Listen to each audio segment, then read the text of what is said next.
Bonjour à tous, bienvenue dans cette vidéo. Si vous êtes stressé par la vitesse de chargement de votre site internet, je vous invite à rester sur cette vidéo puisque je vais vous donner quelques conseils pour améliorer tout ça. Mais avant, je vais me présenter, je suis Audrey Madeleine, la créatrice de faites-bouger-vos-idées.com et ma mission, mon job, c'est de vous aider à reprendre les rênes de votre site internet et de votre stratégie web, même si vous êtes un petit peu technophobique. Alors, comme je vous le disais, le sujet de la vidéo du jour, c'est la vitesse de votre site internet. C'est une question qui est très importante et que vous me posez très souvent. Alors pourquoi est-ce que c'est si important la visite de votre site internet? Tout d'abord pour votre référencement naturel. On le verra en détail, mais plus votre site est lent, plus vous avez des risques d'être mal classé. Et puis la deuxième chose, ça va être aussi par rapport à l'expérience utilisateur, c'est-à-dire qu'est-ce que vous allez faire vivre aux internautes qui vont atterrir sur votre site internet. Si ça rame comme pas possible, ils vont partir. Et du coup, ce sont peut-être des potentiels clients qui vont fuir votre site internet au lieu de rester, de lire et de vous contacter. Donc vous voyez que c'est quelque chose d'important. Je vous redonne un chiffre que je vous ai déjà donné dans mes précédentes vidéos, mais ce qu'il faut bien savoir, c'est que 55% des internautes vont passer 15 secondes, voire moins, sur votre site internet. Imaginez si ces 15 secondes sont du temps de chargement. Vous avez vraiment tout perdu. Non seulement la personne quitte le site super vite, mais en plus, il y a peu de chances qu'elle revienne. Elle aura eu une mauvaise expérience avec votre site internet. Donc ça, il faut vraiment y faire très attention. Et puis, pour vous faire encore un petit peu plus peur, puisque j'ai envie aujourd'hui, je vais vous donner une autre statistique. 25% des visiteurs, des internautes, quittent une page, donc ils ferment, ils cliquent sur la petite croix ou ils vont voir ailleurs, si celle-ci ne se charge pas en moins de 4 secondes. Donc vous étiez déjà un petit peu flippé avec mes premières informations là, avec les 15 secondes, mais imaginez là, 25% vont partir si votre page ne se charge pas en moins de 4 secondes. Donc vous voyez que c'est super important, et comme je vous l'ai dit, ça joue aussi un rôle au niveau de votre référencement naturel, donc prêtez-y attention. Maintenant que je vous ai dit tout ça, il faut aussi que je vous dise comment est-ce que vous pouvez améliorer ça? Comment est-ce que vous pouvez améliorer la vitesse de votre site internet? Alors la première chose à faire quand vous voulez améliorer quelque chose, c'est de faire un état des lieux. Donc je vous invite à aller sur le site GTmetrix qui vous propose une analyse gratuite de la vitesse de votre site internet. Je vous mettrai le lien sous la vidéo. Donc pour ça, il suffit simplement de rentrer l'adresse de votre site ou d'une page en particulier que vous voulez analyser. Je pense par exemple aux pages de vente. Et du coup, voilà, vous aurez le résultat et vous aurez la vitesse de votre site telle qu'elle est actuellement avant que vous ayez suivi mes quelques conseils. Alors, peut-être que vous vous demandez, mais quelle est la vitesse à laquelle mon site doit aller? Là, la réponse que je vais vous donner, elle va peut-être pas vous satisfaire, mais c'est le plus rapidement possible. Alors, évidemment, il y a un facteur sur lequel on ne va pas vraiment pouvoir jouer, à moins que vous ayez envie ou le budget pour changer d'hébergeur, mais le facteur principal de votre vitesse, évidemment, c'est votre hébergeur. Donc voilà, si vous avez un hébergeur mutualisé ou pas, quelle est la qualité, combien il y a voilà, il y a pas mal de critères qui rentrent en compte. S'il y a des centaines de sites qui sont sur un même serveur, évidemment, hein, s'il y a un site qui est très lent, qui n'est pas entretenu, qui est sur le même serveur que vous, ça peut jouer aussi et ça peut vous pénaliser par ricochet. Donc voilà, réfléchissez si jamais vous avez beaucoup de trafic à éventuellement prendre un hébergement dédié. Si ce n'est pas encore le cas pour vous, je vous invite à rester sur la vidéo. On va voir 4 façons simples d'accélérer votre site internet. Donc il y a aussi un autre élément avant de rentrer dans les 4 points que je voudrais aborder avec vous, c'est le thème de votre site. Ça, c'est un critère aussi de choix. Si vous avez un thème, que ce soit WordPress ou n'importe quelle plateforme de création de site, si vous avez choisi un thème qui à la base est lent aussi, est lourd ou est mal conçu, ça peut jouer sur la vitesse de votre site, d'où l'intérêt d'avoir des thèmes qui sont bien conçus et bien souvent des thèmes qui sont premium, même si je sais qu'il y a des thèmes gratuits qui sont aussi performants à ce niveau-là. Alors, on y va. 4 façons simples d'accélérer la vitesse de votre site. C'est parti. La première chose, ça va être d'optimiser et de redimensionner vos images.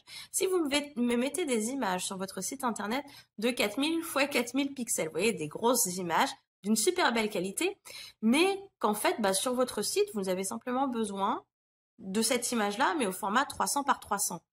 Bah, ok, WordPress ou n'importe quelle autre plateforme va redimensionner l'image pour qu'elle rentre là où vous voulez la placer. Mais ce que vous avez téléchargé, c'est quand même le gros modèle qui pèse une tonne. J'exagère, mais vous voyez en gros ce que je veux dire. Donc voilà, essayez comme ça déjà d'avoir des images qui sont à la dimension dont vous avez besoin et pas forcément les images extrêmement volumineuses. Et voilà, utilisez ces images-là.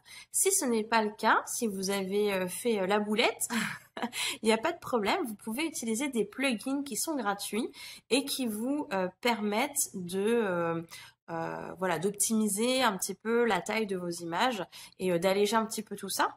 Donc vous aurez les liens des plugins que je vous recommande.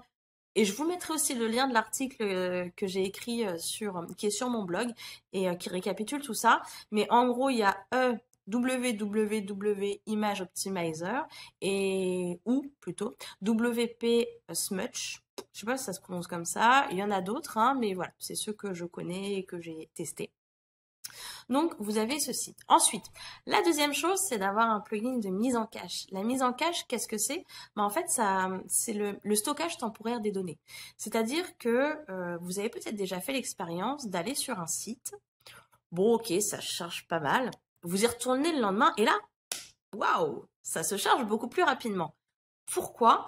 Tout simplement parce que il y a un système de mise en cache sur ce site, c'est-à-dire que votre navigateur a sauvegardé certaines informations de la page. De cette façon, les données de cette page se chargent beaucoup plus rapidement. Elles se chargent à partir du cache qui est en mémoire au niveau de votre navigateur web et pas au niveau du serveur sur lequel est hébergé le site. D'où une accélération du temps de chargement de la page. Les plugins que je peux vous recommander, il y en a d'autres encore, c'est ceux que je connais, c'est WP Super Cache ou bien W3 Total Cache. Voilà. Troisième action que vous pouvez faire, c'est limiter le nombre de plugins. Alors là, vous allez me dire, mais Audrey, tu viens de me citer 2 plugins à rajouter sur mon site. Qu'est-ce que tu me racontes? Alors oui, je sais. Et je sais aussi que c'est souvent la solution de facilité. On a envie de faire une petite mise en page un peu top, un peu originale sur son site internet. Il y a un plugin qui fait tout. Et hop, on le télécharge. Et puis, des fois, vous téléchargez tellement de plugins que vous savez même plus à quoi ça sert, ou bien vous avez 2 plugins pour une même fonction. Donc, faites attention à ça. Chaque plugin est codé différemment. Donc, il y en a qui sont très très bien optimisés et qui n'affecteront pas du tout la vitesse de votre site. D'autres, au contraire, ralentiront votre site de manière considérable. Donc, c'est vrai que techniquement parlant, c'est pas tant le nombre de plugins qui va jouer sur la vitesse de votre site internet, mais plutôt sur la qualité de ceci. Donc, comment est-ce que vous pouvez savoir si un plugin est susceptible de ralentir votre site internet ou pas? Pour cela, je vous invite à télécharger un autre plugin. Alors là, avant de me jeter des tomates ou autre, c'est juste un plugin temporaire. Une fois que vous l'aurez utilisé, vous le désactiverez, vous pourrez le supprimer. Mais ce plugin-là, P3 Performance Profiler, vous permet de voir quels sont les plugins qui ralentissent le plus votre site et à quel point est-ce que ça le ralentit. Ensuite, ce sera à vous de décider si ce plugin-là est vraiment pertinent ou si ça vaut le coup de chercher une alternative ou bien de le supprimer complètement. Donc voilà, le P3 Performance Profiler uniquement à installer quand vous êtes en phase de travail, d'amélioration de votre site internet. Supprimez-le, hein. Ne faites pas que le désactiver. Supprimez-le quand vous avez fini. Et puis, le quatrième conseil que je vous donnerais, ce serait de désactiver les pingbacks et les trackbacks. Donc ça, c'est super facile à faire.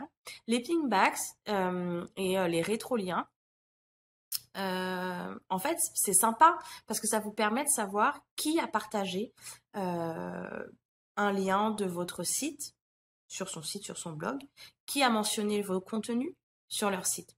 Donc c'est sympa, ça permet de voir effectivement s'il y a beaucoup de partages, quels sont les types de sites qui partagent notre contenu, etc. Le problème c'est que ça ralentit beaucoup votre site. Donc je vous invite à les désactiver. Les pingbacks, les rétroliens, les backlinks, d'autres blogs existent toujours, simplement ils ne seront pas stockés. Donc pour les désactiver, qu'est-ce que vous devez faire? Vous devez aller sur votre espace administrateur de votre site Alors WordPress, je ne sais pas comment ça se passe pour les autres, je suis désolée. Vous cliquez sur Réglages, puis Discussion, et vous décochez l'option Autoriser les liens de notification d'autres blogs, pings et rétroliens, sur les nouveaux articles. Ça ne veut pas dire que les gens n'auront plus le droit de partager vos articles, etc. Hein. C'est simplement que, ben voilà, on n'aura pas cette notification, cette information ne sera pas stockée. Donc voilà, ce que je voulais vous dire pour faire ce petit check-up, c'est la rentrée, profitez-en. Donc comment est-ce que vous pouvez vous organiser un petit peu pour faire tout ça si vous n'avez pas le temps? Ce qu'il faut savoir, c'est qu'en général, le premier facteur de ralentissement du site, ce sont les images. Donc, si vous n'avez qu'une action à faire, je vous dirais que ce serait de commencer par ça, de réduire et d'optimiser vos images. Je fais une récapitulative de la vidéo. Première étape, vous testez la vitesse de votre site. Deuxième étape, vous suivez les différents conseils que je vous ai donnés dans la vidéo. Troisième étape, vous retestez la vitesse de votre site. Normalement, ça devrait s'améliorer. Voilà, n'hésitez pas à partager avec moi votre expérience là-dessus. Est-ce que vous avez réussi à améliorer la vitesse de votre site internet? N'hésitez pas aussi à vous abonner à ma chaîne si vous voulez d'autres informations de ce type. Quant à moi, je vous remercie de m'avoir écouté jusqu'au bout de cette vidéo et je vous dis à très bientôt. Bye bye.